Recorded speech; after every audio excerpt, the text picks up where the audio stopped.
we're kind of nursing it, not doing things stupid, that you're not going to do things that's going to test anymore, because as I say with ribs, it's a long year.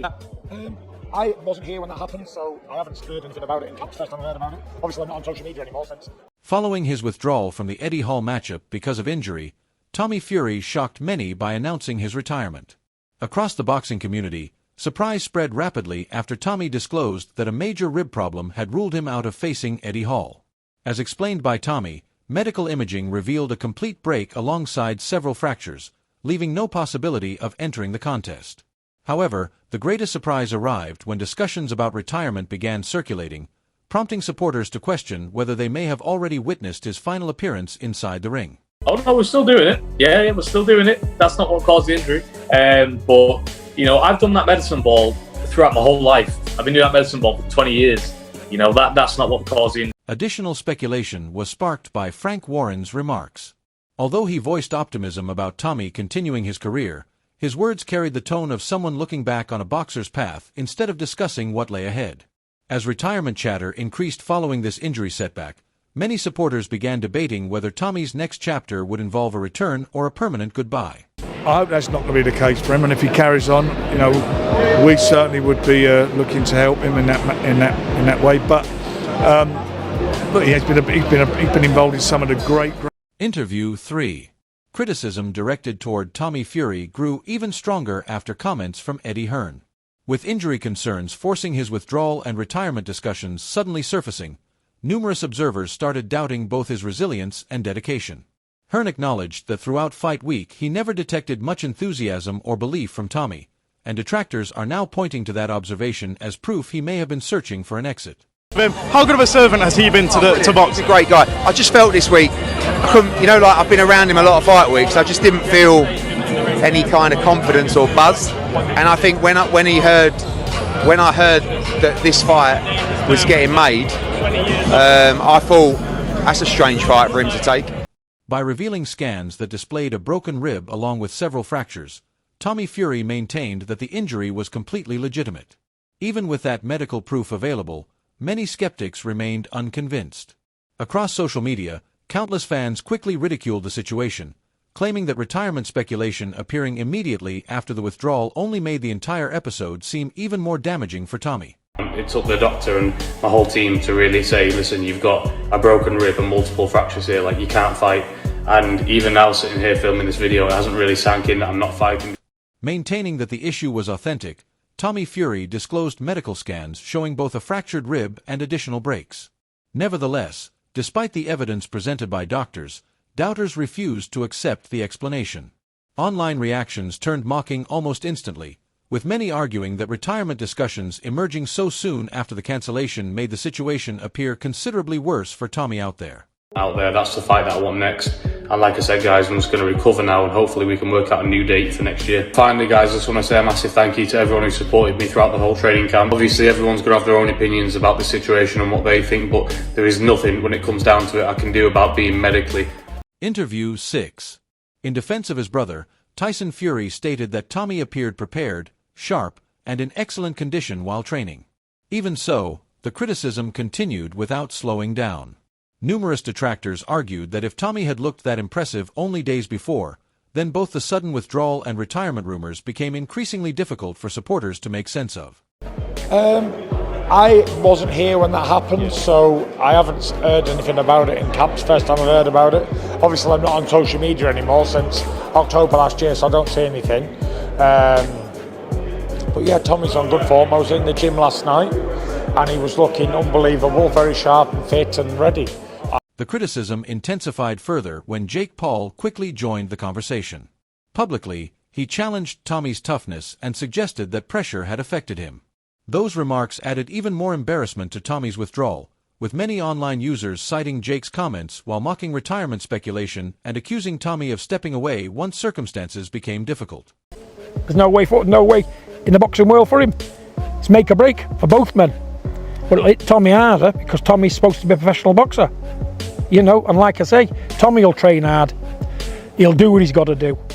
Providing an update on Tommy Fury, Roman Fury revealed that he is recovering from a significant hand operation caused by a serious injury. He noted that although the setback was substantial, Tommy continues to remain active and still attends the gym for lighter activities such as leg workouts. His comments indicate that Tommy is progressing gradually through recovery while staying connected to training despite being sidelined. Brothers, Tommy, what's the latest with him? Yeah, he's had quite a serious hand operation, one that he went into the case. According to Frank Warren, nobody should carry responsibility for the situation because injuries are simply part of sports. Drawing comparisons with football players who also suffer setbacks, he emphasized that boxing operates no differently in that regard. His overall approach reflected understanding and acceptance rather than directing fault toward either competitor. From sport, it's nobody's fault. It's what happens. Footballers get injured, sportsmen get injured. Discussing the heavier divisions, Andy Lee pointed out that athletes in those weight classes function at a different tempo and face a greater risk of injuries because of their size. He emphasized the importance of carefully controlling both preparation and training workloads. Additionally, he acknowledged genuine concerns surrounding the condition of both competitors in circumstances like these, creating questions regarding how safely such matchups are being arranged. There is some differences. They can't do all of the stuff that the lighter weights. They fight at a different pace, and I would say they're more injury prone because they're bigger men. You have to be careful. You have to manage them in the right way, and that's something that's, I'm not sure, the health of both fighters. Tyson Fury disclosed that Tommy Fury has been flattening numerous sparring partners throughout training camp, explaining that he frequently drops or halts the majority of boxers sharing the ring with him. He portrayed Tommy as an exceptionally powerful puncher capable of inflicting serious punishment in the gym while consistently controlling sparring sessions. This contributes another angle to the discussion, indicating that despite the withdrawal and injury-related conversations, Tommy still possesses considerable knockout ability during training. I know he's knocked out quite a few people. Tommy knocks out 90% of the people that he spars with, or drops them at least. So he's a very hard puncher. Calling it a major setback for the event, Adam Smith described the circumstances as highly unusual given that both competitors withdrew during such an important fight week. He explained that medical assessments had determined neither athlete was fit enough to participate and emphasized that competitor welfare must remain the top priority. Showing admiration for boxers, he highlighted the reality that they place both their livelihoods and their lives on the line whenever they enter the ring. To deal with all sorts of things, but to have a double whammy on this sort of seismic fight week is extraordinary, and to have both fighters pull out ill and we don't really know what's wrong, also odd. But the doctors have looked at them, they're not right to fight, they shouldn't fight. The fighters are there. They're the ones that I look at all the time. My respect is for the fighters, whether they're top level or journeymen. They're the ones that put their careers and their lives at risk. While discussing the matchup, Tommy Fury outlined the danger posed by his opponent, characterizing him as a towering 6 feet 8 inches competitor carrying legitimate knockout force. He stressed that this is far from a straightforward assignment and pointed out that anyone of that stature with genuine punching ability represents a significant hazard. From his perspective, there is nothing simple about facing someone like that because one error can leave you seriously hurt. Side of me, I instantly knew something wasn't right.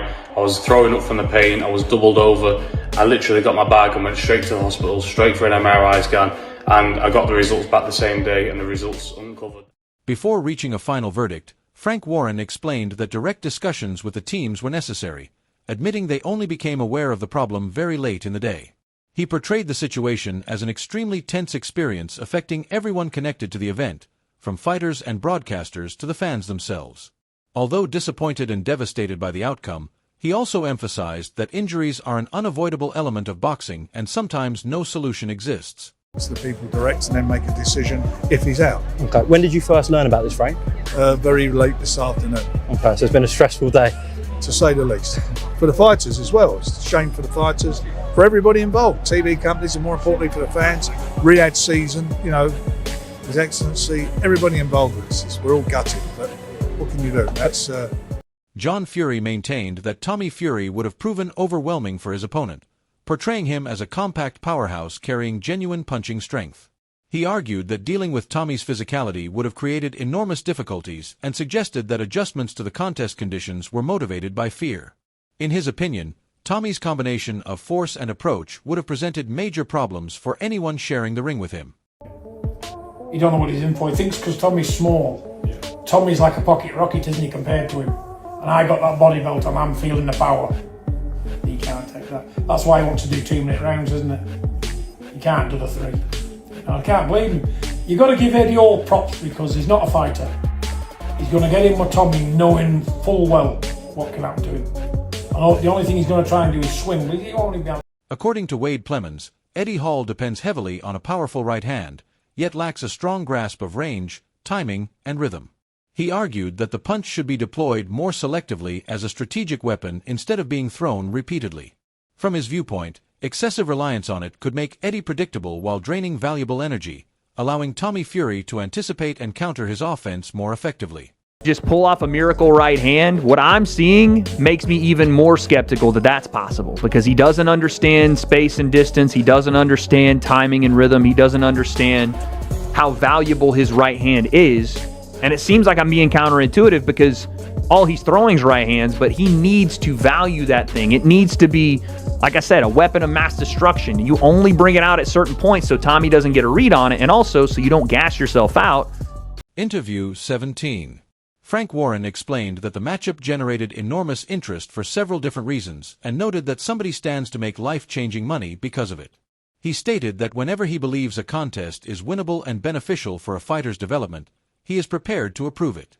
He further added that this bout was viewed as a significant chance to elevate the fighter's position while simultaneously producing a high-profile attraction.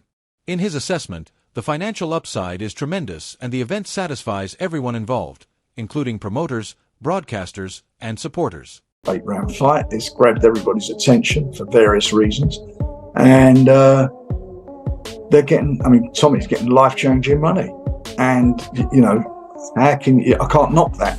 You're in the ring, it's a dangerous place to be. And, my job is if I see a fight that I feel he can win and I'll put him into it, then I'll do that. And it gets him, gets him further up the ladder. Not only do I think he can win it, I think, obviously this is a high-profile fight, but he's getting a truckload of money for it. So, it ticks all the boxes. Dave Allen stated that he would certainly tune in because he respects both Tommy Fury and Eddie Hall, although he sees the matchup more as entertainment than traditional boxing. He described it as part of the expanding crossover trend featuring athletes from different sporting backgrounds. While acknowledging its appeal and ability to draw attention, he also criticized it by saying that from a pure boxing standpoint, it does not resemble a genuine competitive contest. In his view, spectators are driven more by curiosity and spectacle than by sporting excellence. Even though he understands the public interest surrounding it, his assessment remains mixed. Of course I'll watch it. I like Tommy Fury, I'm a Tommy Fury fan. Eddie Hall, I'm an Eddie Hall fan. I like the world's strongest man. A lot of respect for him.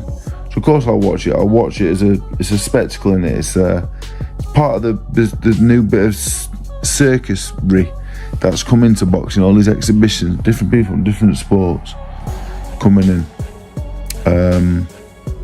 But for all intents and purposes, as a boxing match, what a load of bollocks. Yeah, I don't think it. I don't like it too much, but I'll watch it because it's interesting in lots of ways, and I think people find it. Reflecting on sparring Eddie Hall, Vidal Riley revealed that Eddie weighed around 140 kilograms at the time, demonstrating the enormous size and strength he possesses physically.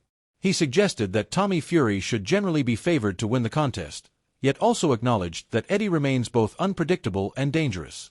From his perspective, the matchup looks sensible for Tommy on paper and carries strong promotional value, though uncertainty still exists regarding what would actually happen once they entered the ring. Eddie, when I sparred Eddie, he was 140 kg. I don't know how much he's gonna have to be for Tommy, but Tommy should win, innit? Like, he should win. But Eddie Hall, who knows? It makes sense for Tommy, innit? It's a good fight. 20. Ultimately, this matchup has evolved into something far greater than an ordinary boxing contest. On one side stands Tommy Fury, dealing with injury allegations, intense scrutiny, and ongoing questions about whether he was truly prepared for the biggest challenge of his career. Opposite him are Eddie Hall and the critics who feel this represented exactly the type of occasion where Tommy needed to rise to the challenge regardless of the circumstances. What hangs in the balance extends beyond victory or defeat.